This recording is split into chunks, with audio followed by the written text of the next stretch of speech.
ជាដំបូងនេះខ្ញុំសូមគោរពលោកគ្រូអ្នកគ្រូជាទីគោរពសួស្តីដល់សិស្សានុសិស្សនិងអ្នកទស្សនាវីដេអូនេះជាទីគោរពរាប់អាននាងខ្ញុំមានឈ្មោះលីសាគឺជាសមាជិកមួយរូបនៃក្រុម Guardian of Us នៃសាលាវិទ្យាល័យខេត្តរមៀ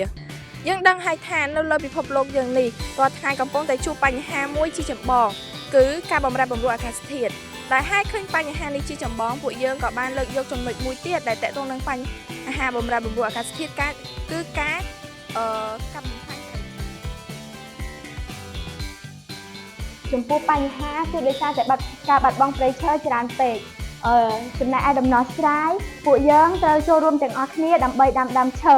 ហើយដោយសារតែមូលហេតុទាំងអស់នេះហើយក៏ពួកយើងបានបង្កើតហ្គេមមួយដែលទាក់ទងនឹងការកើនឡើងកម្ដៅផែនដីដែលនៅក្នុងហ្គេមរបស់ពួកយើងមានតួអង្គដែលតួអង្គរបស់ពួកយើងត្រូវធ្វើបេសកកម្មដើម្បីដាំឈើកុំឲ្យមានការកើនឡើងកម្ដៅផែនដី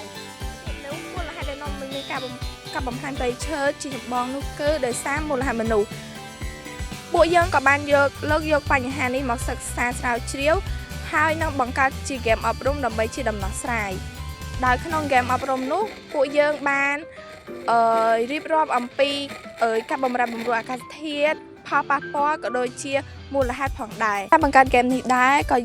ក៏ពួកយើងអាចរកចំណូលបានពីការបង្កើតហ្គេមនេះដែរដោយការគូ design spray និងការគូ theme map ផ្សេងហើយពេលដែលពួកយើងបានរៀនចប់